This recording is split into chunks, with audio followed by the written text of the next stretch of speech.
অন্তত একটা সওয়াব যদি আমি তোমার বান্দাকে দিয়েছি, এই কারণে আমি তো জাহান্নামে চলে যাব, আগুনের মধ্যে আমি উত্তপ্ত ভাবে জ্বলতে থাকবো। অন্তত সেই কঠিন সময়ও এই কথা ভেবে শান্তি লাগবে যে শেষবারের মতো হলো তোমার কোনো বান্দার উপকার তো করতে পারছি, সুবহানাল্লাহ। তোমার কোনো বান্দার মুখে হাসি তো ফুটাইতে পারছি, সুবহানাল্লাহ।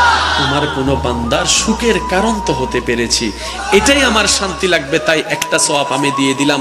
রব বলবেন সেই দিন হাসরের ময়দানে, তুই যদি এত গুনাহগার হয়ে আমার খুশির জন্য আমার বান্দার উপর দয়া করতে পারস, আমি আর আমার রাহিমিন কি দয়া করতে পারি না?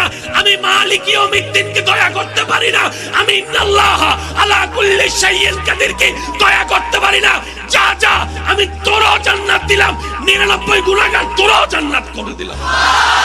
যখনই জীবন থেকে কেউ হারিয়ে যাবে, এর অর্থ হচ্ছে আল্লাহ তোমার জন্য এর চাইতে বেটার অপশন, সুন্দর অপশন রেডি করে রেখেছে। আর যে চলে গেছে তোমাকে রেখে, তাকে একটা সালাম দিয়ে দিও যে তুই গেছিস, আল্লাহর শুকরিয়া, 2 রাকাত নামাজ আমি আজকে স্টিল আদায় করব। আজকে এই যে আপনি ডিভোর্স করে, ছাড়াছাড়ি করে শান্তি না পেয়ে অন্য জায়গায় যেখানে যাবেন মনে করছেন সেখানে যে শান্তি পাবেন, এটার গ্যারান্টি কি? একটু বলেন না। আপনি আর আমার বোন, অথবা আমার বোন আর আমার ভাই, হয়তো আপনারা না হয় লাগলেন আর কি, মাঝখানে একজন ছোট বাচ্চা আছে তো, আমার বাইক না, আমার বাতিজা আছে তো, আপনারা না হয় আলাদা হয়ে গেলেন শান্তির জন্য, এই বাচ্চাটার কি হবে একটু বলেন। অনেক সংসার মা বোনেরা টিকে রাখছে শুধু বাচ্চাদের দিকে তাকায়। বিয়ে হয়ে গেছে, বাচ্চা হয়ে গেছে, এখন কি করব?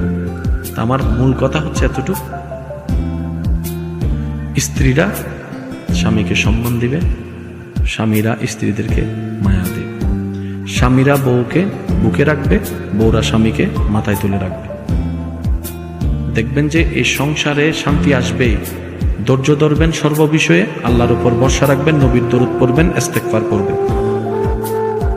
মনে রাখবেন, আমাদের আসল জীবন দুনিয়া নয়, আমাদের আসল জীবন হচ্ছে জান্নাতে। যা এখানে বাদ পড়ছে সবকিছু আপনাকে আল্লাহ 1000 গুণ বৃদ্ধি করে জান্নাতে দিবেই দিবে, যদি আমি ধৈর্যশীল হতে পারি, আল্লাহর উপর তাওয়াক্কুল রাখতে পারি। আল্লাহ আমাদের সবাইকে বুঝার তৌফিক দান করুন। তুমি কি পাপ করেছো, কি অন্যায় করেছো?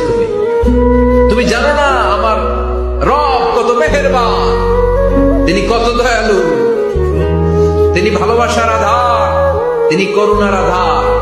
তোমার পাপ অন্যায় যদি হয় খালের পানির সমান, বিলের পানির সমান, আমার আল্লাহর দয়া সাগরের পানির সমান।